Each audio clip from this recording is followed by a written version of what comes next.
আল্লাহ জান্নাতের ভিতরে সুর দিয়ে দিয়ে বান্দারে গান শোনাইছে। সুবহানাল্লাহ, একসাথে কইতেন না? এই কোরআন তেলাওয়াত জান্নাতে হবে কার সুরে জানেন? দাউদের কণ্ঠে।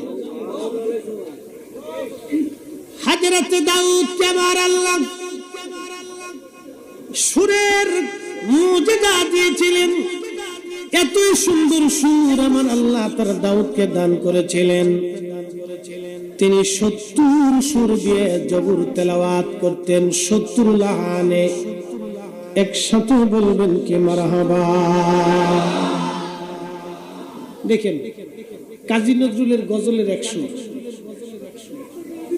আমি যদি আরব হতাম মদিনারি পথ, সেই পথ দিয়ে হেঁটে যাইতেন নূর নবী হযরত।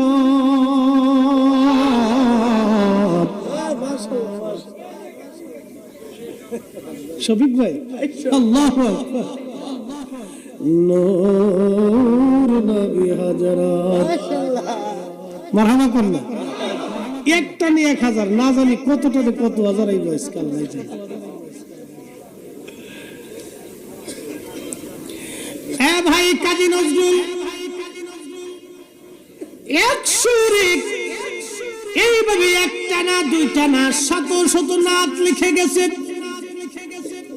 কাজী নজরুল ইসলাম শত শত নাত লিখে গেলেন। আহা, পৃথিবীর কত কবি আছে দেখেন। হাসান বিন সাবিত আমার নবীর শানে নাত লিখছেন। ইন্নাকা উলিতা মুবাররান,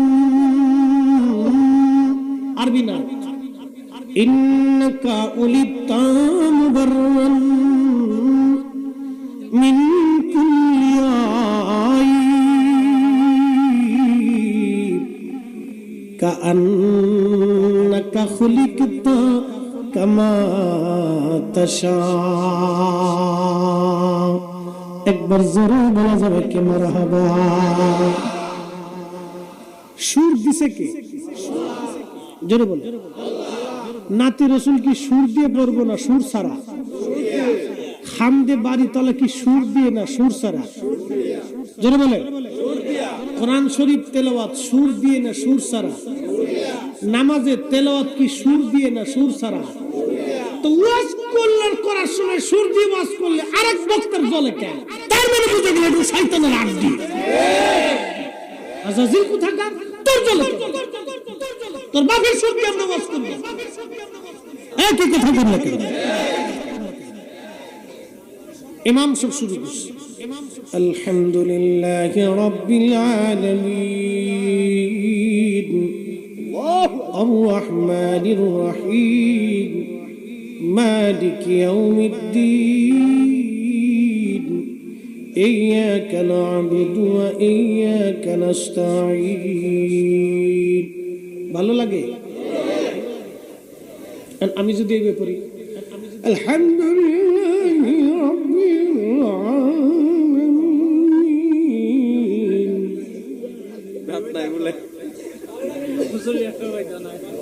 কি কথা কেন? ভালো লাগছে? সুর দিছে কে? আল্লাহর কালাম সুর দিয়ে বললে আল্লাহর নবী নিজে এটা হক আদায় করতে বলছেন। একসাথে বলবেন না মারহাবা। তো আল্লাহর কালাম যদি সুর দিয়ে করা যায় তো ওয়াজ সুর দিয়ে করা যাবে। শয়তান কোথাকার।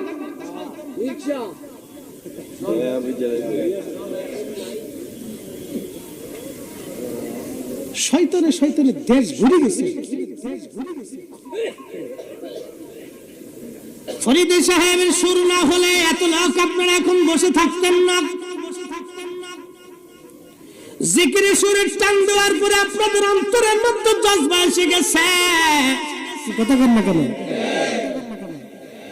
হে নবীর উম্মত, দাউদ আলাইহিস সালাম যখন সুরের টান দিতেন পশু পাখিদের কলিজার ভিতরে এতই জজবা আসতো।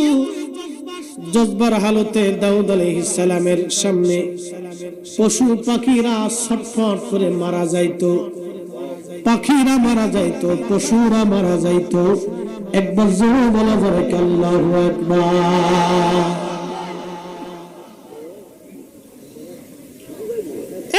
সুর দাউদ আলাইহিস সালাম 70 সুর দিয়ে জবুর শরীফ তেলাওয়াত করে শোনাইতেন। জান্নাতের মধ্যে দাউদকে জবুর তেলাওয়াত করতে বলা হবে। কোটি কোটি জান্নাতি আল্লাহ ডাক দিবে, দাউদ রে জবুর তুমি তেলাওয়াত করো, দাউদ রে তুমি তেলাওয়াত করো। দাউদ বলবে, রব তুমি তো আমাকে জবুর দিয়েছিলা, জবুরের তেলাওয়াতে আমি পৃথিবীকে মুগ্ধ করতাম, তুমি আমাকে সেই সুর দিয়েছিলা। রব্বুল আলামিন জান্নাতের মধ্যে কোনটা সুর, কোন তেলাওয়াত করব বলো? আল্লাহ বললেন, জবুর বয়ান করে দিয়েছি, তাওরাত বয়ান করে দিয়েছি, ইনজিল আমি বয়ান করে দিয়েছি, কোরআন শরীফ আমি আল্লাহ রেখে দিয়েছি। কোরআন আমি আল্লাহর নিজের ভাষা আর জান্নাতের ভাষা। এই কোরআন আমার নবীর ভাষা। তুমি কোরআন শরীফ তেলাওয়াত শুরু করে দাও। জান্নাতের ভিতরে এত লাহোরে সুর, দাউদ নবী যখন জান্নাতের ভিতরে লাহোরে সুর দিয়ে কোরআন শরীফ তেলাওয়াত করবে, হাজার হাজার বছর কোরআন তেলাওয়াতের দাউদের কণ্ঠে মুগ্ধ হইয়া আল্লাহর কোটি কোটি জান্নাতের মুগ্ধ হয়ে পড়ে থাকবেন। একবার জোরে বলা যাবে কি আল্লাহু আকবার? সুর ছিল কতক্ষণ? সুর কি আগে ছিল? এখন আছে? জান্নাতে গেলে পাওয়া যাবে? যারা হিংসা করে ওটা কাউ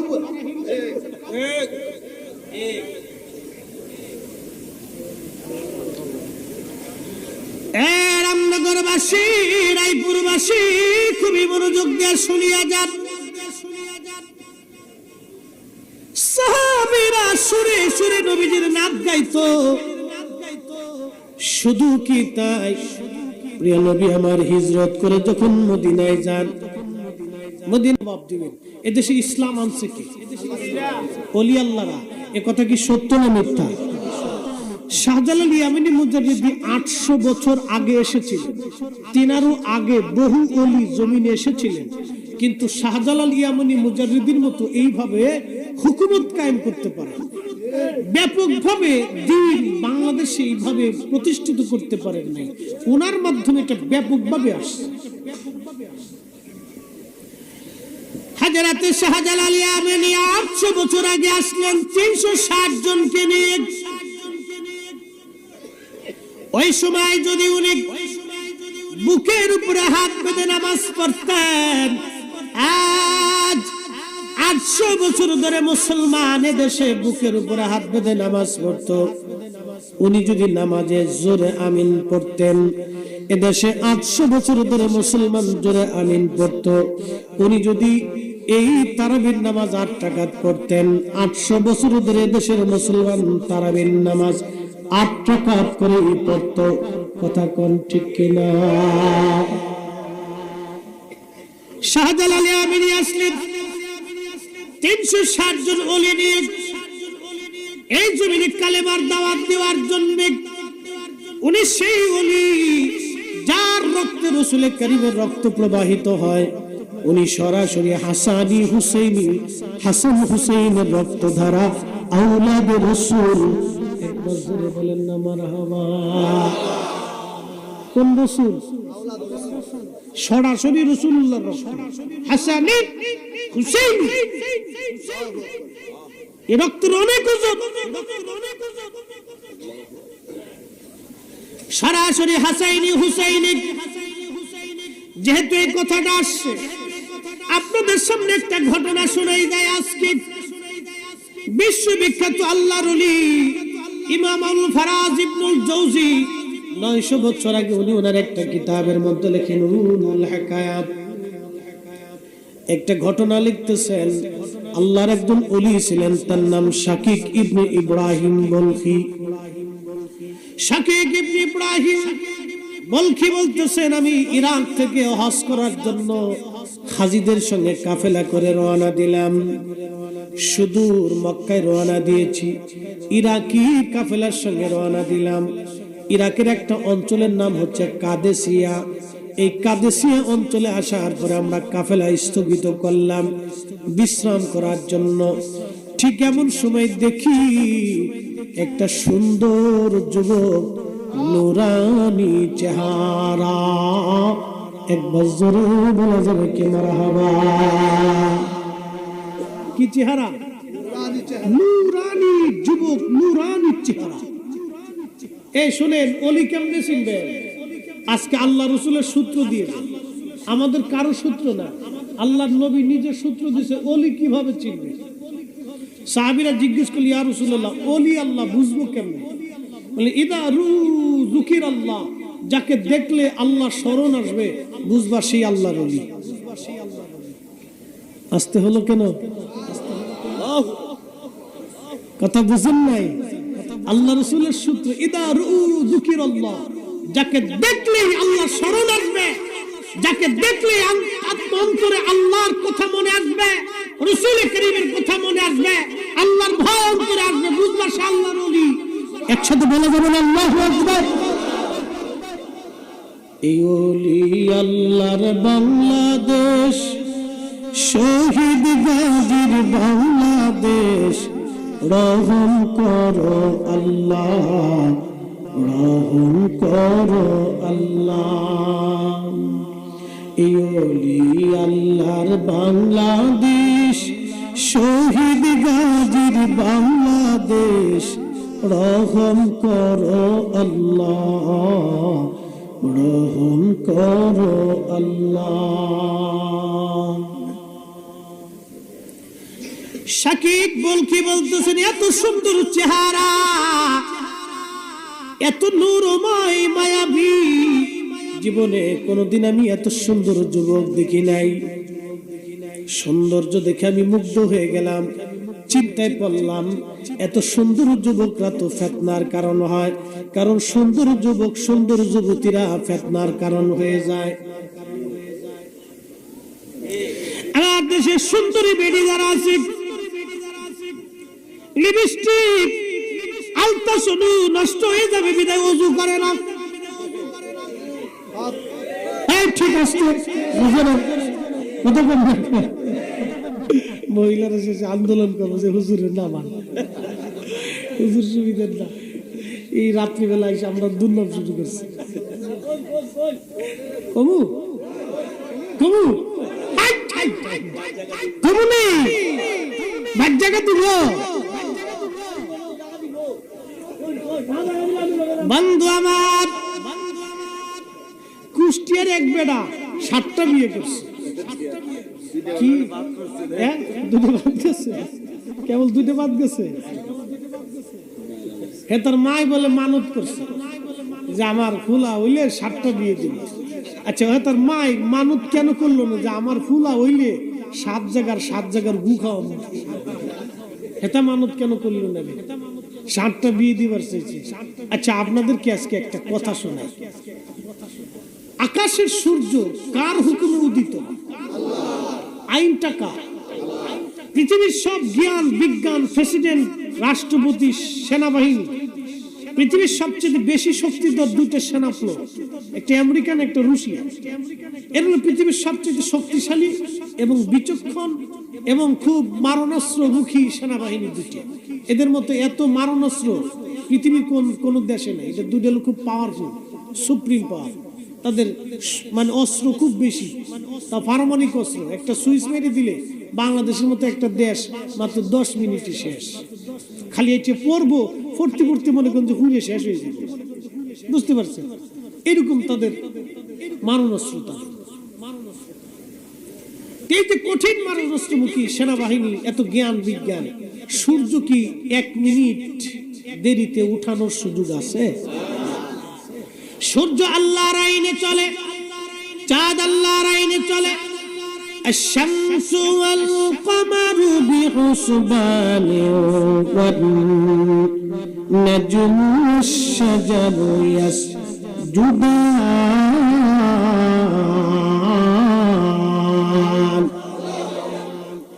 চাঁদ এবং সূর্য তাদের নিজস্ব কক্ষপথে পরিচালিত হয়। সূর্য আল্লাহর আইনে। এখন শীতকাল, বাংলাদেশের সমস্ত মানুষ যদি চেষ্টা করে গরম আনার জন্য, গরম আনতে পারবে না। শীতের পরে আসবে বসন্ত, এরপরে আসবে আপনার গ্রীষ্ম, এরপরে বর্ষা। আপনাদের এই রামনগর অঞ্চল খালে বিলে নদীতে পানি ভরে যাবে। পাশেই মেঘনা নদী, এই নদীতে পানি টইটুম্বর হয়ে যাবে। কোটি কোটি মন পানি নদীতে ভেসে চলে যাবে। পৃথিবীর কোন শক্তির ক্ষমতা নেই পানি ঠেকায় দেবেন। কথা বলেন ঠিক কিনা? পানি আসবে, বিরাট শক্তি। পানি আল্লাহর হুকুমে প্রবাহিত হলো। নদী আল্লাহর আইনে, জমিন আল্লাহর আইনে, গাছে ফল হয় আল্লাহর আইনে, গাছে জাম হয় আল্লাহর আইনে, কাঁঠাল আসে আল্লাহর আইনে। কাঁঠালের সময় কাঁঠাল, আমের সময় আম, জামের সময় জাম, লিচুর সময় লিচু। যিনি ধরান বলেন ওই মালিকের নাম কি? সবকিছু কার আইনে চলে? আমরা কার আইনে চলে? জোরে জোরে জোরে। যদি এলাকার সবচেয়ে বড় বড় কুত্তা, তাজা তাজা কুত্তা, নাদুস নুদুস কুত্তাগার কিন্তু গ্রুপ আছে। কি কথা কন না কেন? রামনগর পূর্ব পাড়ায় এক গ্রুপ, উত্তর পাড়ার আর এক গ্রুপ, পশ্চিম পাড়ার আর এক গ্রুপ, ওইদিকে গেলে নদীর পাড়ে আর এক গ্রুপ। বুঝতে পারছেন? এরা গ্রুপে গ্রুপে, গ্রুপের ভিতরে আবার লিডার আছে।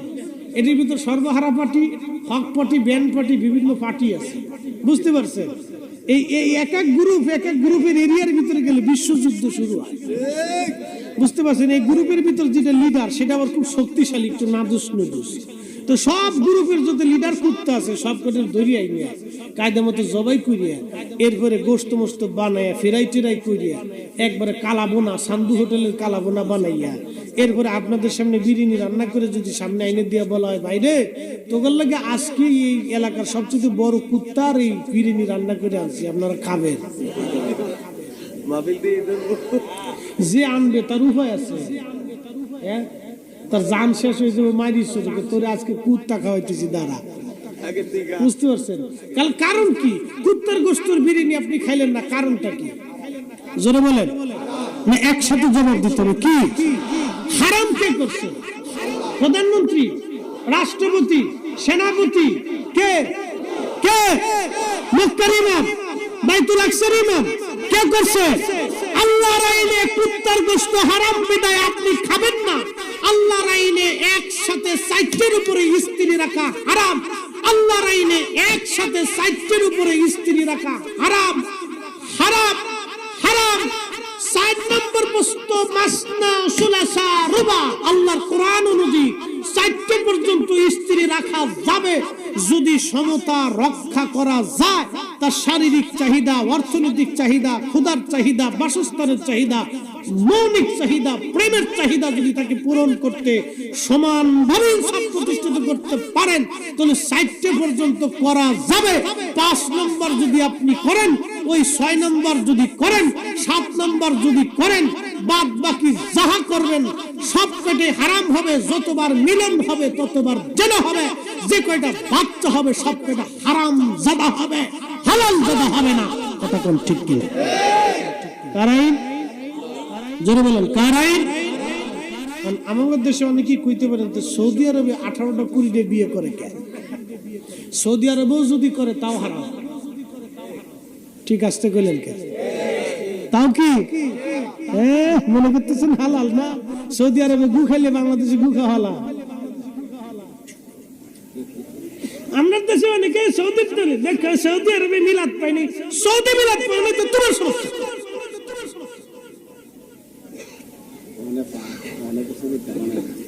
মৌলানা নুরুল ইসলাম ফারুকী সাহেব রহমতুল্লাহ শহীদ হয়েছে, আল্লাহ তার বেহেশতের আলা মাকাম দিক। সকলে বলে না। উনি একদিন গল্প করতেছে কি এক সৌদিয়ান আর এক বাঙালি দুইটা মারামারি লাগাইছে। তো বাঙালিরা তো মারামারিতে মোটামুটি একবারে ফুটু খারাপ না। কি কথা কন না কে? 1971 সালে পাকিস্তানিরা যেমনি সুবাই ছিল বাঙালিরা, হ্যাঁ, কায়দা মতো সুবনিটা দিয়ে হয়েছে। কি কথা কন না কে? ঠিক কি না? এক সাগরের বিনিময়ে বাংলার স্বাধীনতা আনলে যারা। খারাপ হয়? দেশের সাথে একটু টুনটুনি চলতো।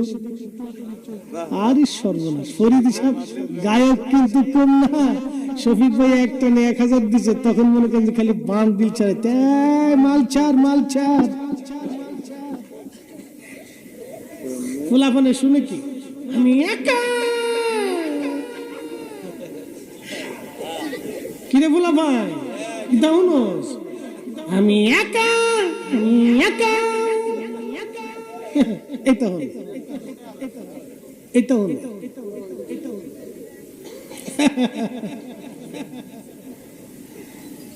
মোরা একটি ফুলকে বাঁচাবো বলে যুদ্ধ করি, মোরা একটি ফুলকে বাঁচাবো বলে যুদ্ধ করি, মোরা একটি মুখের হাসির জন্য অস্ত্র ধরি, মোরা একটি ফুলকে বাঁচাবো বলে যুদ্ধ করি। ঠিক কিনা? রামনগরবাসী আল্লাহর আইনে কুত্তার গোশত হারাম, আল্লাহর আইনে 4টির উপর স্থির রাখা হারাম। ফারুকি সাহেব বলতেছেন বাঙালি আর সৌদিয়ান মারামারি লাগাইছে, তো বাঙালি সৌদি আরব তার সব জায়গায় লাঠি সুটা পাওয়া যায় না, বাঁশকুটি ইট পাটকেল পাওয়া যায় না, ও জায়গার সব জায়গায় সমান। তো বাঙালি কিছু না পাইয়া পায়ের জুতা খুলে সৌদিয়ানরে মারতেছে, বাঙালি জুতা খুললে সৌদিয়ানরে ফিটাচ্ছে। তো জুতার বাড়ি গিয়ে সৌদিয়ান দাঁড়ায় হাসে। ফারুকি সাহেব বলতেছেন আমি দৌড়াই গেলাম সুডানুর লাগিয়া, দুনিয়ার শুনে সৌদি আরব জিজ্ঞেস করলাম কিরে তোর জুতা দিয়ে ফিডায় তুই হাসস কে? ও তো কাপুরুষ না হইলে কি জুতা দিয়ে ফিডায়, ও তো লেডিস। ও তো লেডিস না হইলে কি জুতা দিয়ে ফিডায়? লেডিস মানে বুঝলাম না। শোন আমার বউ আছে মেলাডি, মানে অনেকটি বউ আমার আছে, তো মাঝে মধ্যে আমার বউরা আমার জুতা দিয়ে ফিডায়।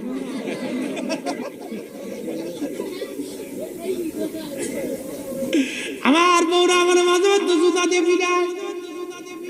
ও যদি লেডিস না হইতো তাহলে ও কি আর আমি জুতা দিয়ে ফিডায়? ও তো লেডিস, এর লেগে হাসতেছি। তার মানে বুঝে গেল ওরাও বেশি বিয়ে করে সুখে নাই। কি কথা কর না কে? নিম তিতা তিতুল তিতা পানের জ্বর, তার সাথে অধিক তিতা 203-এর ঘর রে, 203-এর ঘর। যে বেটা 2 বিয়ে করছে বাংলাদেশে, ওই বেটা ধরে দুনিয়া কি, ও দুনিয়ার থেকে জাহান্নাম দেখে গেছে। ছোট বউরে যদি আপনি একবারে কলজে কাইটে খাওয়াই দেন, তো ছোট বলবো কি বড় নাম দিয়েছে, সুখ পাবেন না। সুখ নাই রে সুখ পরাণের পাখি, 3-4টা বিয়া করে নারায়ণপুরে থাকি, আমার সুখ নাই রে।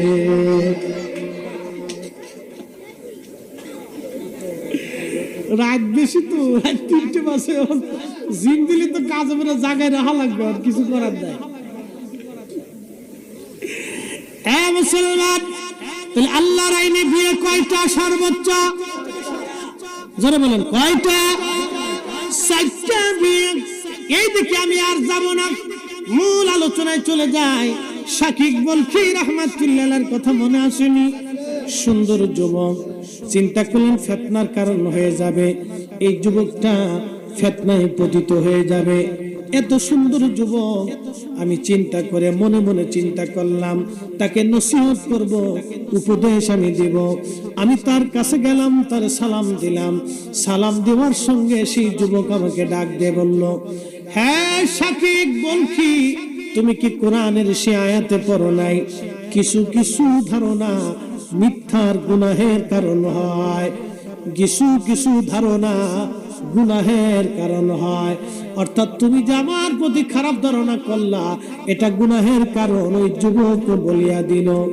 শাকিব বলকে চিন্তায় পড়ে গেলেন, হাই হাই কারণ কি? এই যুবক আমার নাম কি করে জানলো? জীবনে তার সঙ্গে আমার দেখা হয় নাই, কথা হয় নাই, পরিচয় নাই, কিন্তু আমার নাম কি করে জানলো? এবং আমি আমার হৃদয় দিয়ে, অন্তর দিয়ে কিছু বলতেছিলাম মনে মনে, আমার অন্তরের হালত, অন্তরের কথা এই যুবকের কাছে কেমনে খবর চলে গেল? একবার জোরে বলা যাবে কি আল্লাহু আকবার? তেলের গাড়ি তেলে চলে,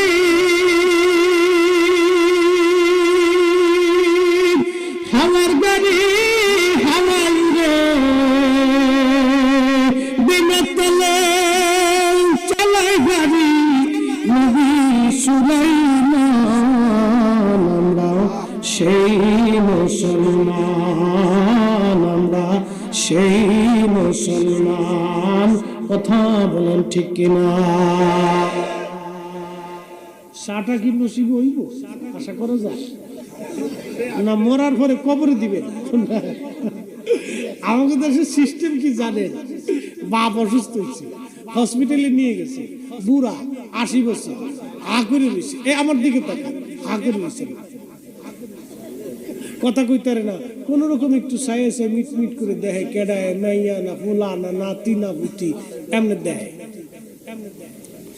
মাইয়া গেল, ফুলা গেল, জামাই গেল, বিয়ে গেল, আত্মীয় গেল, ভাই গেল, এই শ্বশুর বাড়ির, মামা বাড়ির, খালা বাড়ির, ফুফা বাড়ির বন্ধু বান্ধব আম নেয়, কলা নেয়, কাঁঠাল নেয়, পেঁপে নেয়, মুরগার গোশ, খাসির গোশ, গরুর গোশ, এরপরে আপনার কবুতরের গোশ। মাইয়া পাশে বসে বসে কান্দে, ও আব্বা, দেখেন মাইয়ের কান্দ, ও আব্বা তোমার লাগে এই যে কবুতরের গোশ তো রাইলে নিয়েছি গো আব্বা, তুমি খাও না কেন আব্বা? কিন্তু আসুস কে? কথা ঠিক কিনা? আব্বা তুমি খাও না? ফল আনছি, কলা আনছি, কাঁঠাল আনছি, পেঁপে আনছি, আব্বা খাও না কে রে? আব্বা তুমি তো চাও না। আব্বাই মনে করুন, আরে ভরা ভরা আমি জিন্দা থাকা অবস্থায় আনুস না, এখন মরার সময় লই আইস। আমরা সিস্টেম লইছে খালি মরণের সময় খাওয়া। এই যুবক, বাপ মা জিন্দা অবস্থায়, ভালো অবস্থায়, সুস্থ অবস্থায় খাওয়াইতে হবে, বেশি বেশি করে খাওয়াইতে হবে। কথা বলেন না কেন? মরার সময় খাওয়া লাভ নাই, জিন্দা অবস্থায় খাওয়াইতে হবে। বুড়া কালে খাওয়াইয়া লাভ নাই, জিন্দা অবস্থায় খাওয়াইতে হবে। শাকিব বলকে চিন্তায় পড়ে গেলেন, আমার অন্তরের হালতটা কি করে বলে দিল সে। আপনারা কি মনে করেন অন্তরের হালত? এটা একটা মেশিন, এটা একটা ম্যাগনেট, একটা সেন্টার, একটা পাওয়ার। এতই শক্তিশালী ম্যাগনেট এই অন্তর। কারো যদি জিন্দা হয়ে যায়, আল্লাহর পক্ষ থেকে তার কাশ্মীরের দরজা খুলে যায়। যখন কাশ্মীরের দরজা খুলে যায়, তখন এই অন্তর দিয়ে আল্লাহর বান্দা সব কিছু আল্লাহ তারে দেখায় এবং আল্লাহ তারে শোনায়, আল্লাহ তারে জানায়। কষ্ট করবেন মুক্তি ফরিদি। এই অন্তরের হালত কিভাবে খোলা যায়? এই অন্তরের হালত আপনাকে হালাল খাবার দিয়া, আল্লাহর জিকির দিয়ে, আল্লাহর ইবাদত দিয়ে খুলে নিতে হবে। হারাম খাইলে অন্তর জিন্দা হবে না, জিকির ছাড়া অন্তর জিন্দা হবে না, এবং তাসাউফের ক্লাস করা ছাড়া, আল্লাহর ওলিদের দরবারের ক্লাস করা ছাড়া এই অন্তর হালত আপনার কোনোদিন খুলবে না। শাকিব বলকে বলেন, আমি আশ্চর্য, কিছুক্ষণ পরে দেখলাম যুবকটাকে আর খুঁজে পাইলাম না। এরপরে কয়েকদিন আর সে নাই, তারে খুঁজে পাই না। আবার কিছুদিন পরে তারে আবার দেখলাম। দেখতেছি একটা তাঁবুর পাশে দাঁড়াইয়া দাঁড়াইয়া এত সুন্দর করে সে নামাজে দাঁড়ায় গেছে। সে নামাজ পড়তেছিল আর শরীরগুলি থরথর থরথর করে কাঁপতেছিল, আর চোখের পানিগুলি অঝর ধারায় পড়ে পড়ে তার পবিত্র দাড়িগুলি ভিজে ভিজে জমিনে পড়তেছিল। একবার আওয়াজ তুলে জোরে বলা যাবে কি মারহাবা। এত সুন্দর নামাজ আমি জীবনেও কোনোদিন দেখি নাই। এত চমৎকার নামাজ, এত সুন্দর, চোখের চোখের পানি ছেড়ে ছেড়ে কাঁদতেছে, আর শরীরগুলি থরথর থরথর করে তার কাঁপতেছে। আল্লাহর সামনে দাঁড়াইয়া মনে হচ্ছে সে আল্লাহর সঙ্গে কথা বলতেছে, আল্লাহর সঙ্গে কালাম বিনিময় করতেছে। এই সুন্দর নামাজ আমি দেখে আমি শাকিব বলকি চিন্তা করলাম, একটা বার আমি তার সঙ্গে কথা বলে দোয়া নিয়ে আসি। অবশ্যই সে আল্লাহর বুজুর্গ ওলি, এইভাবে এত রাত্রিবেলা সে এত সুন্দর নামাজ পড়ে এবং আল্লাহর সঙ্গে কথা বলতেছে আর থরথর করে কাঁপতেছে। শাকিব ইবনে ইব্রাহিম বলকি তিনি বললেন, আমি তাকে দেখার জন্য দোয়া নেওয়ার জন্য গেলাম, তাকে সালাম দিলাম। সে নামাজ শেষ করে সালামের উত্তর দিয়ে বলল, শাকিব তুমি কি কোরআনে পড়ো নাই যে আল্লাহর দরবারে তওবা করে ও তওবা ও আমিলা সালেহা এবং নেকামল করে আল্লাহ তার জীবনের সব গুনাহগুলি মাফ করে দেয়? একবার জোরে বলা যাবে কে মারহাবা? শাকিব বলকি আরো আশ্চর্য, দ্বিতীয়বার আমার অন্তরের হালত সে কি করে বলে দিল। আমি আবার আশ্চর্য হয়ে গেলাম। শাকিব বলকি রাহমাতুল্লাহ আলাইহি বলতেছেন, দুনিয়ার মানুষ। আমি আশ্চর্য হলাম এবং কিছুক্ষণ পরে সে আমার থেকে আবার হারিয়ে গেল। আবার তারে আমি খুঁজে পাই না, কোথায় গেল? কয়েকদিন আমি তারে খুঁজে পাইলাম না। একটা দিন আমাদের কাফেলা একটা জায়গায় কুয়ার পাশে স্থান নিল। আমি লক্ষ্য করলাম ওই যুবকটা কুয়ার পাশে দাঁড়াইয়া একটা কাঠের বাসন দিয়া কুয়ার ভিতরে থেকে পানি উঠানোর জন্য চেষ্টা করতেছে। শাকিব বলকি বলেন, আমি দূর থেকে তাকায় দেখতেছি করেটা কি। কিছুক্ষণ পরে আমি দেখি তার হাত থেকে পানিটা কুয়ার মধ্যে পড়ে গেল। ওই হাতের এসে আপনার কাঠের বাসনটা কুয়ার ভিতরে পড়ে গেল। যখন কুয়ার মধ্যে পড়ে গেছে আমি চিন্তা করলাম, দেখি যুবকটা করে কি। চিন্তা করতেছি যে দেখি করেটা। এমন সময় দেখি আসমানে, আল্লাহর দিকে তাকাইলো। আসমানে, একসাথে বলবেন আল্লাহু আকবার। আসমানে তাকায় বলতেছে রব। যুবকটা আল্লাহর দিকে, আসমানের দিকে তাকাইয়া আল্লাহর কাছে বলতেছে, ইয়া রব, আমার ক্ষুধা লাগলে তুমি খাবার দাও, আমার পানির প্রয়োজন হলে তুমি আমার তৃষ্ণা নিবায় দাও, তুমি পানি পাঠাও, তুমি খাবার পাঠাও। আল্লাহ, আজকে তোমার বান্দার হাতের পেয়ালাটা কুয়ার নিচে পড়ে গেছে রব, তুমি ওই পেয়ালাটা আমার কাছে ফেরত দিয়ে দাও। শাকিব ইবনে ইব্রাহিম বলকি বললেন, আমি দেখলাম কুয়ার নিচ থেকে পানি উঠে উঠে উঠে উঠে একেবারে কুয়া পরিপূর্ণ হয়ে ভরিয়া কুয়ার চারপাশ দিয়ে পানি গুলি উপচিয়ে উপচিয়ে পড়ে যেতে লাগলো। আর ওই যুবক সেই পানির ওই যে মশকটা ছিল কাঠের, পানির সাথে ভেসে উঠেছে। সে তার মশকখানা নিয়ে, সে তার ওই পানির পেয়ালাখানা নিয়ে পানি পান করলো এবং ওই পানি দিয়ে ওযু করে সে নামাজে দাঁড়ায় গেল। একবার জোরে বলা যাবে আল্লাহু আকবার। তেলের গাড়ি তেলে চলে,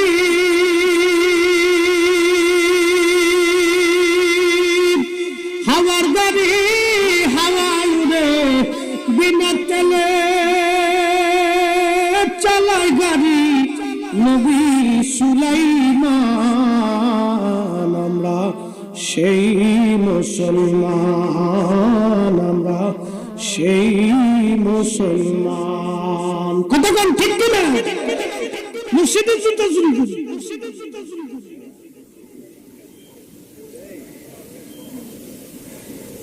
এমন মুসলিম মসজিদের জুতা চুরি করি। খালি মসজিদের জুতা চুরি হয় না, মসজিদের বহু কমিটি মসজিদের টাকা চুরি করেও খায়। আসতে করলেন কে?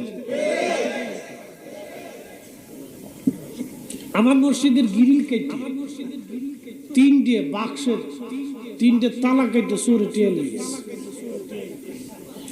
প্রত্যেক জুমাতে 30-40 হাজার টাকা উঠে। খালি ব্যাগ কালেকশন, হাতে হাতে যেতে দেয়। হাউজিং মসজিদ তো অনেক বড়,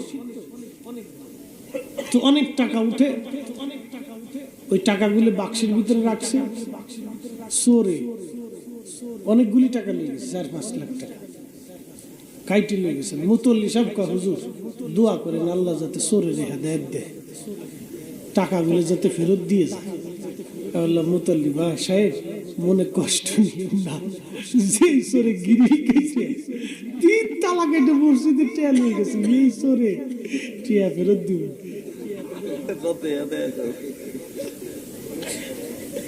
কি চোরে চোর, 23 চোর, বিশ্ব চোরাক। এখন আপনারা বলেন মসজিদের টাকা যে চোরে নিয়ে গেল, ওরা যদি বাংলাদেশের অর্থমন্ত্রী বানাই দেন, কয়দিন আগে সংবাদে দেখলাম এক ক্যান্ডিডেট প্রার্থী এটা নির্বাচনে বোর্ডে দাঁড়াইল, এটা মসজিদের টাকা চুরি করিয়ে তারপরে তার ঋণ পরিশোধ করছে। এর যদি বাংলাদেশের বাণিজ্য মন্ত্রী বানাই দেন, তো বাংলাদেশের পার্লামেন্টে যত এমপি আছে সবার এমপি কে জুতা চুরি করে নিয়ে দেবে।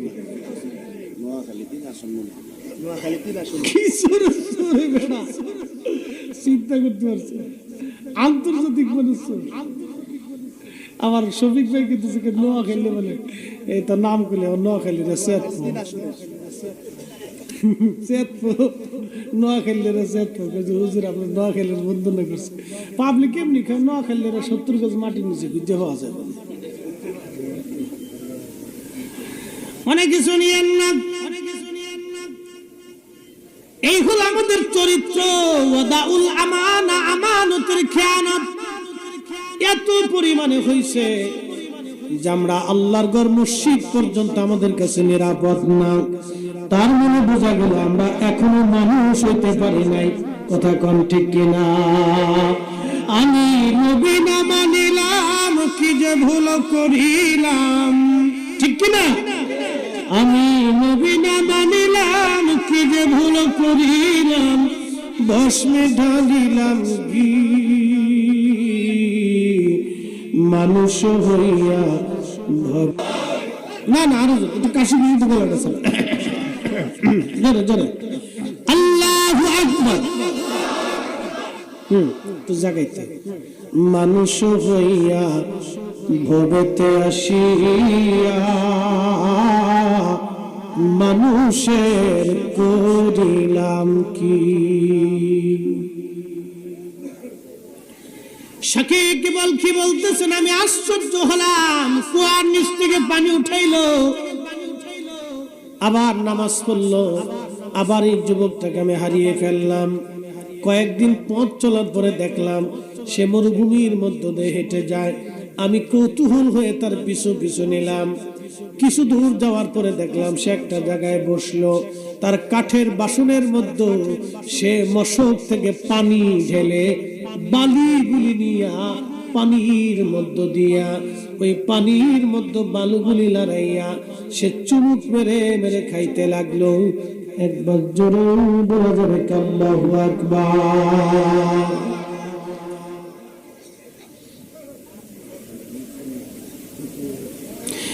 এশকের গভীর তত্ত্ব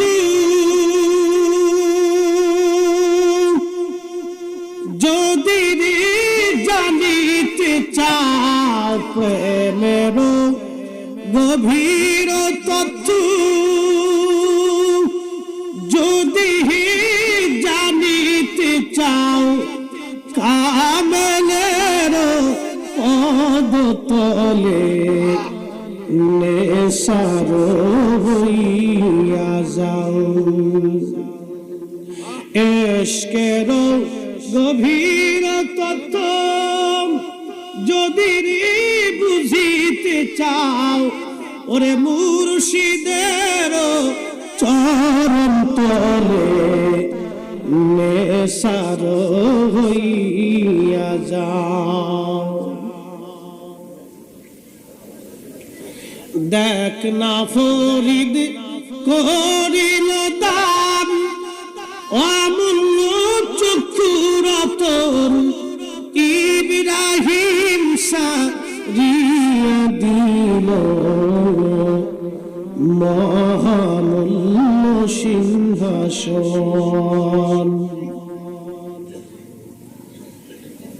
রামনগরবাসী হযরতে শাকিব বলকি আশ্চর্য, পানির ভিতরে বালু দিয়ে কি করে খায়?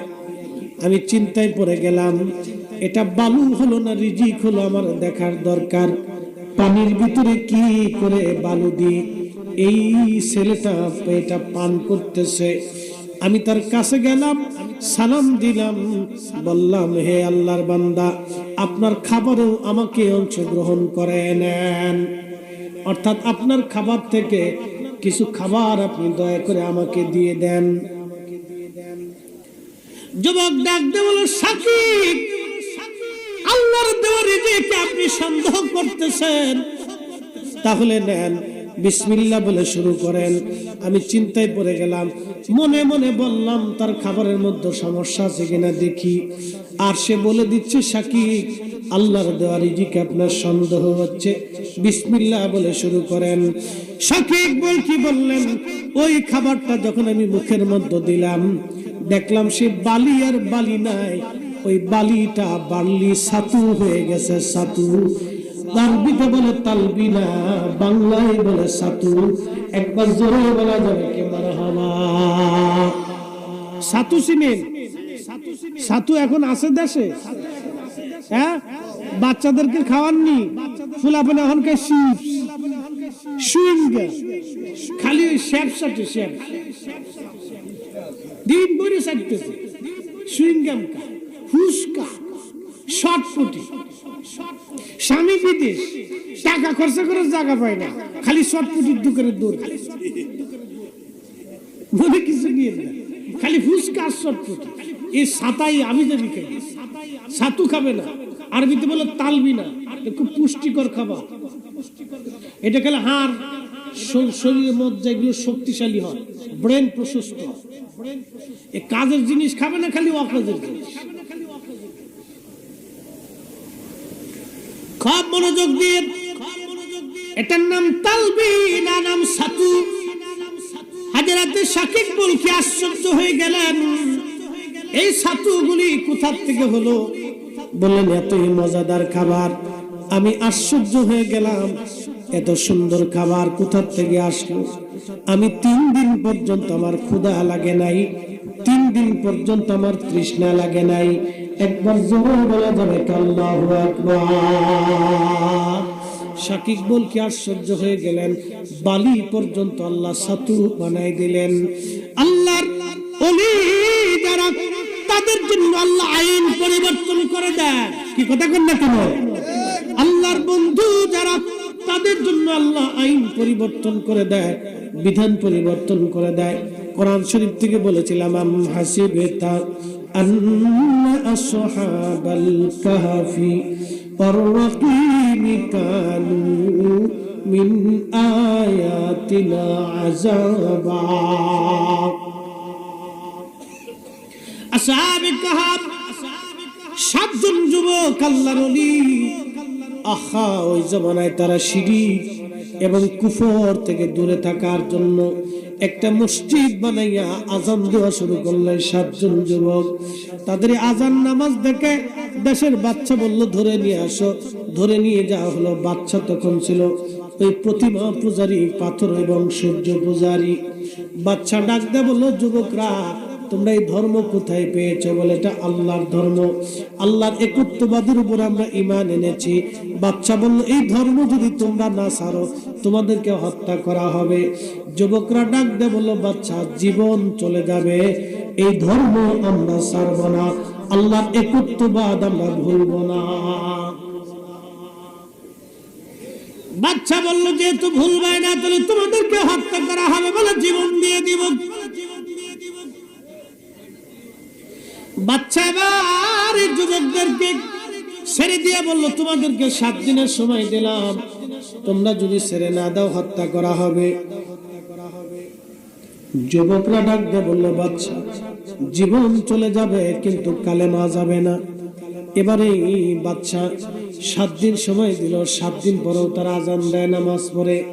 বাদশা সৈন্যবাহিনী পাঠাইছে, যাও এদেরকে ধরে নিয়ে আসো। ওই 7 জন যুবক জীবন বাঁচানোর জন্য রওনা করছে। তাদের সঙ্গী হয়ে গেল একটা কুকুর। এই কুকুরের নাম কিতমির। একবার জোরে বলা যাবে কে মারহাবা। আল্লাহ রাসূল বললেন, আল মারু মা মান আহাব্বা, দুনিয়াতে তুমি যারা মহব্বত করবা, হাসরের মাঠে তার সঙ্গে হাসর নাসর হয়ে যাবে। দুনিয়াতে যদি অলিদেরকে ভালোবাসো, হাসরের মাঠে অলিদের সঙ্গে হাসর নাসর হয়ে যাবে। দুনিয়াতে তুমি যারা ভালোবাসবা, আমার দেশের অনেকেই দেখবেন ওই যে ধনী ব্যক্তি যারা আছে, ঢাকা শহরে অনেক ধনী ব্যক্তিরা রাত্রিবেলা কুত্তা নিয়ে ঘুমাই থাকে। কথা বুঝছেন না মনে হয়? অনেক ধনীরা কুত্তা নিয়ে ঘুমায়। আচ্ছা, এখন আপনাদেরকে বলি, যারা দিনের বেলা রাত্রিবেলা ধনীরা কুত্তা নিয়ে ঘুমায়, কিয়ামতের ময়দানে ওদের সাথে কুত্তার সাথে হাসর নাসর হবে? কে হবে না কেন? অবশ্যই। আমার যারা এই দেশে মেসির মতো চুল কাটে, কিয়ামতের ময়দানে ওদের সাথে মেসির হাসর নাসর হবে। নেইমারের মতো যারা কাটিং দেয়, কিয়ামতের ময়দানে নেইমারের সাথে ওদের হাসর নাসর হবে। আসতেছেন আপনারা? কথা ঠিক না ঠিক? আচ্ছা বলেন, রাসূল ঠিক না বান্দা ঠিক? নবী ঠিক। নবী বললেন, আল মারউ মা মান আহাব্বা, তুমি যারে ভালোবাসো তার সাথে হাসর নাসর। এই জন্য আমরা সুন্নিরা ওলিদেরকে ভালোবাসি। এই কি কথা বলেন না, ঠিক কি না? আমরা ওলিদেরকে ভালোবাসি, ওলিদের সাথে আমরা জান্নাত হাসর নাসর হবে। একসাথে বলবেন আল্লাহু আকবার। মুর্শিদের চরণ বিহনে এ জীবন মিশে, মুর্শিদের চরণ বিহনে এ জীবন মিশে। ওরে আল্লাহ নবীর গভীর তত্ত্ব কামেলের কাছে, মুর্শিদের চরণ বিহনে এ জীবন মিশে। কামিল যারে দয়া করি আউলিয়া বানাইতে পারে। কথা কোন ঠিক কিনা? গাউসে বাগ চোরের অলি বানাইছে, কি কথা কোন না কেন? ওরে এক পলকে নিতে পারে, ওরে এক পলকে নিতে পারে মদিনা শহর। মুর্শিদের চরণ বিহনে এ জীবন মিশে। ভাইরে মুর্শিদের চরণ বিহনে এ জীবন মিশে। ওরে আল্লাহ নবীর প্রেমের তত্ত্ব, ওরে আল্লাহ নবী। ঘুরে দেখেন আমাদের সাথে 7 দিন টাইম দিন, 7 দিনও লাগবে না, 3 দিন 4 দিন পরে কিন্তু হুজুর আসসালামু আলাইকুম। সম্ভব না, সম্ভবই না। আমাদেরকে আল্লাহ শুধুমাত্র দয়া করে আল্লাহ জিকিরের কারণে। হ্যাঁ, কি কথা বলবো? আল্লাহ জিকিরের কারণে আল্লাহ দয়া করে, তো অসম্ভব।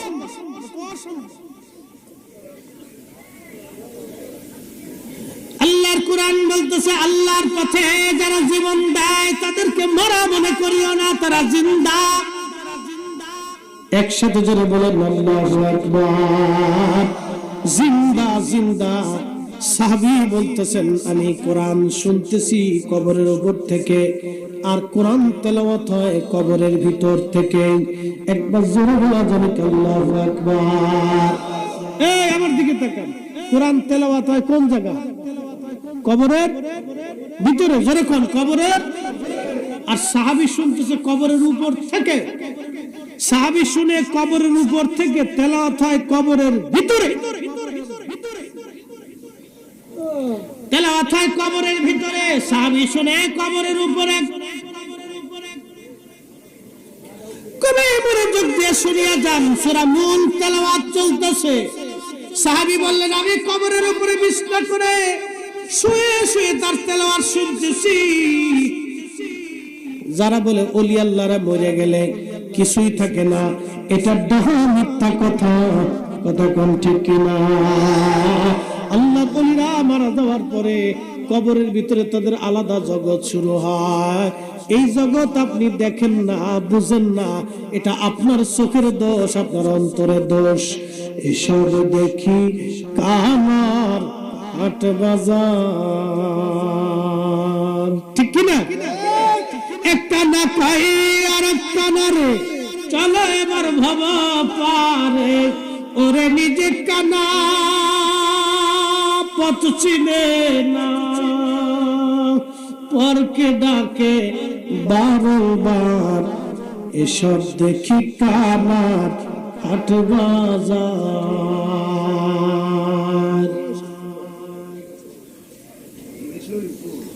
সূরা মুল্ক কবরের ভিতরে সাহাবী তেলাওয়াত করে, আরেক সাহাবী কবরের উপর থেকে তেলাওয়াত শুনে।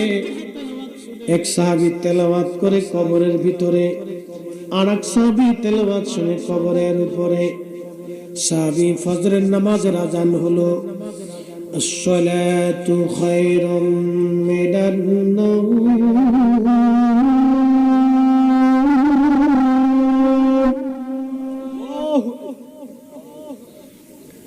আসসালাতু খায়রুম মিনান নাওম।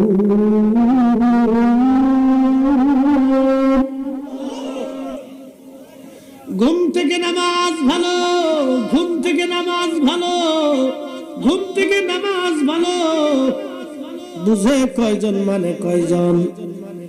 সাহাবী নামাজ পড়তে গেলেন, সারা রাত তেলাওয়াত শুনলেন, নামাজ পড়তে গেলেন, আল্লাহর হাবিবের পিছনে নামাজ পড়লেন। নবীজির পিছনে নামাজ শেষ করার পরে সাহাবী বলতেছেন, ইয়া রাসূলুল্লাহ, কালকে রাত্রি বেলা একটা ঘটনা ঘটে গেছে, বলো কি ঘটনা? বলে, হুজুর, আমি জানতাম না এখানে কোনো কবর আছে, আমি কবরের উপরে বিছনা করলাম, তাবু গাড়লাম, শুয়ে পড়লাম। আমি কবরের ভিতর থেকে সূরা মুলকের আওয়াজ শুনলাম।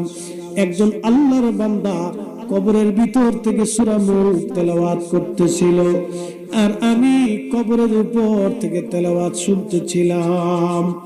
আল্লাহর নবী মুস্কি হাসিতে বলে, সাহাবী হেল মানিয়া হেল মুনজিবা তুনজিহি মিন আযাবিল কবর। সাহাবী রে, এই সূরাটা হলো কবরের আযাব প্রতিরোধক। এই সূরাটা যে প্রত্যেক দিন এশার নামাজের পরে তেলাওয়াত করবে, আমার মালিক আমার আল্লাহ তাকে কবরের আযাব থেকে বাঁচায় দিবে। আল্লাহর বান্দাকে যখন কবরে নামানো হবে, পৃথিবীর সব মানুষ কবর থেকে চলে আসবে, কেউ আর আপন হবে না। একদিন মাটির ভিতরে হবে ঘরে, মন আমার কেন বন্ধ দালান ঘর, মন আমার কেন বন্ধ দালান ঘর। কবর দেশে সব মানুষগুলি রেখে চলে আসলো, কেউ আপন না সেদিন। হাই হাই, বন্ধু বান্ধব রেখে চলে আসলো, প্রিয় সন্তানরা কেঁদে কেঁদে বিদায় জানাইলো। বন্ধুরা বিদায় জানাইবে, সাথীরা বিদায় জানায় চলে আসবে, প্রাণের স্ত্রী বিদায় জানাবে, প্রাণের সন্তানরা সেদিন বিদায় জানাবে। প্রিয় আপনজনেরা বিদায় জানাইয়া কবর থেকে তারা চলে আসবে। এই যে আপনারা শুনেন, কবর দেওয়ার পরে আমাদের দেশে কিছু মানুষ বলে, তাড়াতাড়ি চলে যাও, তাড়াতাড়ি চলে যাও, মুনকারে নাকির আসবে, কবরে প্রশ্ন করবে, তাড়াতাড়ি যাও, আর দাঁড়ান যাবে না, সরো সরো, তাড়াতাড়ি চলে যাও। কিন্তু আল্লাহর নবীর তরিকা এটা ছিল না। এই তরিকা বানান্য তরিকা, এটা হলো আব্দুল ওয়াহাব নজদির তরিকা। এই কথা বলল কেন? আব্দুল ওয়াহাব নজদির দল খালি কবে দোয়া লাগবে না, না করলেও চলে, না করলেও চলে, না করলেও চলে, চলে যাও চলে যাও চলে যাও, জানাজা পড়ছো এতেই হয়ে যাবে, চলে যাও। খালি বলবে চলে যাও, তাড়াতাড়ি যাও, কিন্তু না। কবর দেওয়ার পরে কয়েকটা কথা আজকে শোনাই দিয়ে যাই। আল্লাহর নবী উম্মতকে বলতেন, উম্মত রে, কবর দেওয়ার পরে ইস্তাগফিরু লিআখিকুম, তোমরা ভাইয়ের জন্য ইস্তিগফার করবা। কত সময়, কত টাইম দাঁড়াইবা? একটা উট জবাই, এই মাসলা শুনে যাও। ঘুমাইছে? পৌনে 7টা বাজে। ঘুমাইছে? একসাথে জোরে বলেন তো আল্লাহু আকবার। না, হাত উঁচু করে বলেন আল্লাহু আকবার।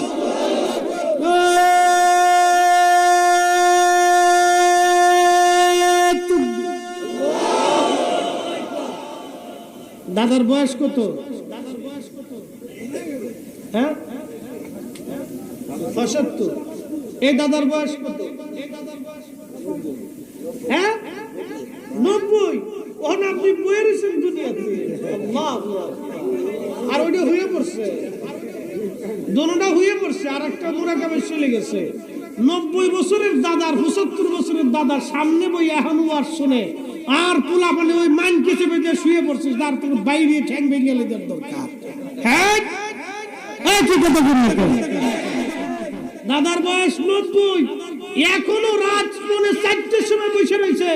ইশকে রাসূল ছাড়া, আল্লাহর বান্দার পরিচয়, আল্লাহর প্রেম ছাড়া, রাসূলুল্লাহর মুহাব্বত ছাড়া, ওলি আল্লাহর মুহাব্বত ছাড়া তো সম্ভব না। কথা বললেন ঠিক কি না? বুড়া মানুষ 90 বছর বয়সে এখনো বসে রয়েছে, রাত পৌনে 4টে বাজে। আল্লাহু আকবার। না, জোরে বলেন না আল্লাহু আকবার। 75, 90। এই দাদার বয়স কত? হ্যাঁ, 71, 81। হায় সর্বনাশ, কোন বুড়া দি কোন বুড়া চিত কম না। কোন পাগলের পাল্লা পড়ছে সমিত ভাই? সানা ভাই, কোন পাগলের পাল্লা পড়লাম আজকে? ওরে বুড়ার ঘরের বুড়া রে। শোনেন, বুড়া যেহেতু আইসে তো বুড়ার একটা গল্প শোনাই দিয়ে যায়। হ্যাঁ, একজন খুব বুড়ার বুড়া। এই ফুলাপান শুনিস, তোরা তো ঘোড়ার ডিম ওই লটপটি আর চটপটি খেয়ে ফেসবুক দিয়ে জীবন শেষ করে ফেলেছিস। তোকার জীবনে কিচ্ছু নাই, তোকার কপালে বিয়েও নাই। যা, হ্যাঁ, মনে করিস না যে বিয়ে আছে কপালে।